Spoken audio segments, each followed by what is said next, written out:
આપણી સાથે નરસિંહભાઈ દેસાઈ જોડાયા છે, કોંગ્રેસના નેતા. અત્યારે દિયોદર તાલુકા પંચાયતના પ્રમુખ ઉપપ્રમુખની ચૂંટણીને લઈને જે હાઈ વોલ્ટેજ ડ્રામા ચાલી રહ્યો છે તેના મુદ્દે વાત કરવા માટે.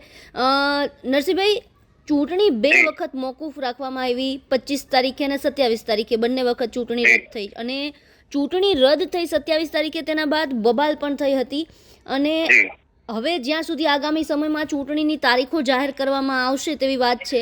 આ મુદ્દે શું કહેશો? સૌથી પહેલા તો આપની પ્રથમ પ્રતિક્રિયા જણાવો. નીલમજી, 25 તારીખે સામાન્ય રીતે તાલુકા પંચાયતના પ્રમુખ ઉપપ્રમુખની ચૂંટણી હતી અને બંને પક્ષના સદસ્યો ઉપસ્થિત રહ્યા હતા. પરંતુ ભારતીય જનતા પાર્ટીના સભ્યો પ્રી પ્લાનિંગ મુજબ અંદરો અંદર બાખડી અને ષડયંત્રપૂર્વક ચૂંટણી બંધ રાખવામાં આવી. આખું ગુજરાતને આપ જાણો છો.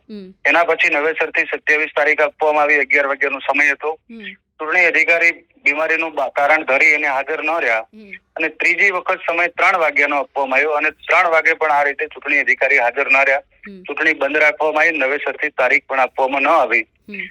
ઉપસ્થિત ટીડીઓ શ્રીએ પણ એવું કહ્યું કે ઉપરથી નવી તારીખ આપશે, તમને જાણ કરવામાં આવશે. પરંતુ હજી સુધી નવી તારીખ આપવામાં આવી નથી.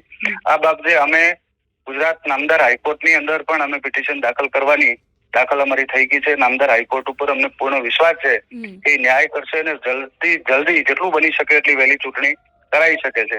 આ આખી પ્રક્રિયા એવી છે લેલમજી કે આ ભારતીય જનતા પાર્ટીના આગેવાનોની અંદરો અંદરની લડાઈ છે. એકબીજાને પાડી દેવાની, એકબીજાનું નીચું દેખાડવાની, પ્રજામાં કેની કઈ રીતે વધારે થૂ થાય, આ પ્રકારના ઝઘડામાં અમારી એક બેન જે ધારા તાલુકા પંચાયતની સદસ્ય છે, કિંજલબેન નાગજીભાઈ ઠાકોર, કે જેની ડિલિવરીની ડ્યુ ડેટ હતી લગભગ 16 તારીખે. ડોક્ટરે કહ્યું કે 10 થી 15 દિવસમાં એની ડિલિવરી થઈ શકે છે.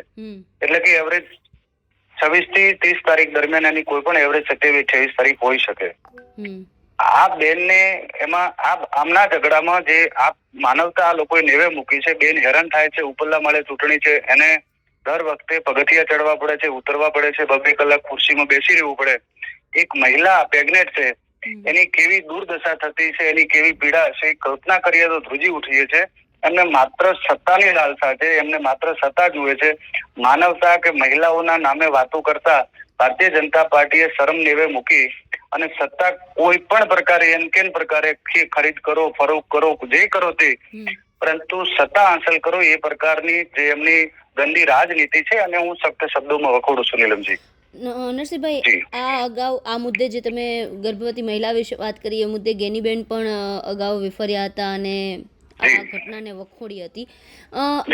હાલ તો અત્યારના તો એવી વાત છે કે ચૂંટણીની તારીખો જાહેર કરવામાં આવશે, પણ આ આંતરિક જે વિવાદ હતો, ખાસ તો ભારતીય જનતા પાર્ટીના એવી વાત છે સામે આવી રહી છે કે ભાજપના નેતાઓ વચ્ચેનો જ આંતરિક ડખો હતો અને તેના કારણે આ ચૂંટણી છે તે મોકૂફ થઈ છે.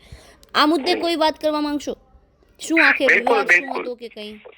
જી, આમાં વાસ્તવમાં એ છે કે ભારતીય જનતા પાર્ટીમાં બે ગ્રુપ પડી ગયા છે અહીંયા સ્થાયી લેવલે. એક ગ્રુપ એવું ઈચ્છે છે કે અત્યારે ચૂંટણી વારંવાર બંધ રાખવાથી અમુક ચોક્કસ સત્તાધીશી નેતાઓ છે એમની પ્રજામાં નેગેટિવિટી જાય, એમની થૂ થાય, એ બદનામ થાય. આ પ્રકારના ષડયંત્રના ભાગરૂપે વારંવાર ચૂંટણી બંધ રખાવવા માટે અમુક લોકોએ ષડયંત્ર રચેલું ને એમાં એ લોકો સફળ થયા. એટલે ભારતીય જનતા પાર્ટીના આગેવાનોને એકબીજાને પાડી દેવાના ઝઘડામાં આજે ભારતીય જનતા પાર્ટીએ બદનામ થઈ છે, એમના આગેવાનો બદનામ થયા છે. એ એમનો આંતરિક મામલો છે, પણ એનાથી વિશેષ પ્રજા પરેશાન થઈ રહી છે. આપણા તાલુકા પંચાયતના સદસ્યો બિચારા પરેશાન થઈ ગયા છે, વારંવાર એમને બોલાવે છે. એનાથી વધુ જે આપણે અગાઉ વાત થઈ એ મુજબ પ્રેગ્નેન્ટ બેનની જે દુર્દશા છે એ જોઈ જતી નથી. નરસિંહભાઈ, આગામી સમયમાં હવે કોંગ્રેસ કઈ રીતની રજૂઆત કરશે, કઈ રીતની રણનીતિ અપનાવશે આ મુદ્દાને લઈને? સ્વાભાવિક રીતે તાલુકા પંચાયતની ચૂંટણી છે એટલે ન્યાયિક પ્રક્રિયા માટે નામદાર ગુજરાત હાઈકોર્ટમાં અમારી પિટિશન દાખલ થઈ ગઈ છે અને નામદાર હાઈકોર્ટે એને સ્વીકારી પણ લીધી છે. એટલે ઝડપથી ઝડપ મને લાગે છે કે એને હેરિંગ થશે અને અમને વહેલી તકે ચૂંટણી આપશે. આ સિવાય પણ જ્યાં જ્યાં એના સંબંધિત અધિકારીઓ, કલેક્ટર સાહેબ હતા, ચૂંટણી પંચમાં જ્યાં જ્યાં રજૂઆત કરવાની થઈ છે ત્યાં રજૂઆત કરી છે કે ભાઈ આ પ્રજાતંત્ર છે, લોકશાહી છે, લોકશાહીને લોકોનો ભરોસો ટકી રહે એના માટે સમયસર ચૂંટણી યોજવી જોઈએ, પ્રજાતંત્રને જીવંત રાખવું જોઈએ. એક બાજુ ચૂંટણી થઈ ગયાના 1 મહિનો પૂરો થવા આવ્યો, ચૂંટણી થયાના 1 મહિનામાં આપણે ચૂંટણી કરી દેવી જોઈએ એવો નિયમ છે. ચૂંટણી ન કરો તો પછી એના ઉપર નિમણૂક કરવી જોઈએ કસ્ટોડિયનની. તો આ પ્રકારની વ્યવસ્થા કરવાના બદલે તમે વહેલાસર ચૂંટણી યોજો આવી રજૂઆતો કરી છે. જોઈએ છે કે આ સત્તાલાલ શું ચૂંટણી કરે છે યા તો શું કરે છે એ આગામી સમય આપણે બધાને જોવાનું રહે. બિલકુલ નરસિંહભાઈ અમારી સાથે જોડાયા, તમામ માહિતી આપી તે બદલ આપનો ખૂબ ખૂબ આભાર.